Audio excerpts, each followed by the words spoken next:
Artificial sweeteners have been around for decades, with saccharin being the earliest utilized prior to World War I, but in the late 1990s, consumption of artificial sweeteners dramatically increased in the United States.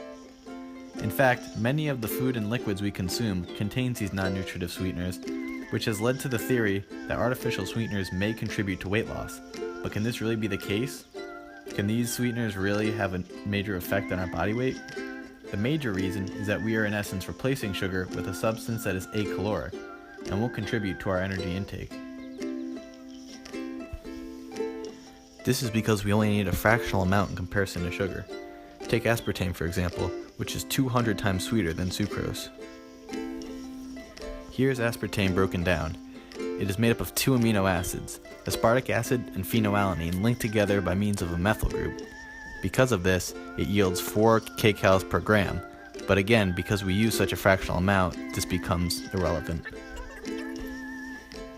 So is weight loss really as easy as turning Pepsi into Diet Pepsi? Maybe, but not likely, so don't get your hopes too high. The scale won't appreciate it too much.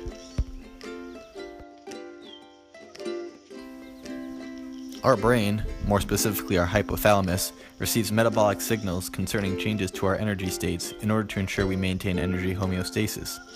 Broken up into several parts, our hypothalamus also manages our hunger and our satiety. Neuropeptide Y is an orgogenic polypeptide that plays a role in eating behavior. An increase in NPY will increase appetite and therefore our food intake. Found in the adipose tissue, leptin does quite the opposite. When we eat, leptin is released and travels up to the brain, telling us to stop eating. Some research has suggested that sweeteners have an altered effect on neuropeptides and ultimately the brain. However, none of this was found to be conclusive. In research, it was found that sweeteners like aspartame, when combined with glucose, had no significant differences in blood glucose levels, hunger, or fullness when compared to glucose alone.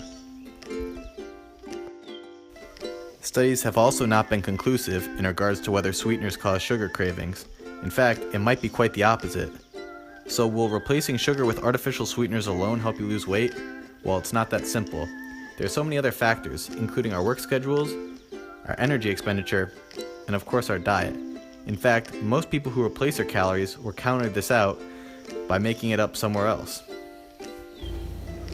So don't worry about gaining weight with these sweeteners. However, don't rely on them to lose weight either.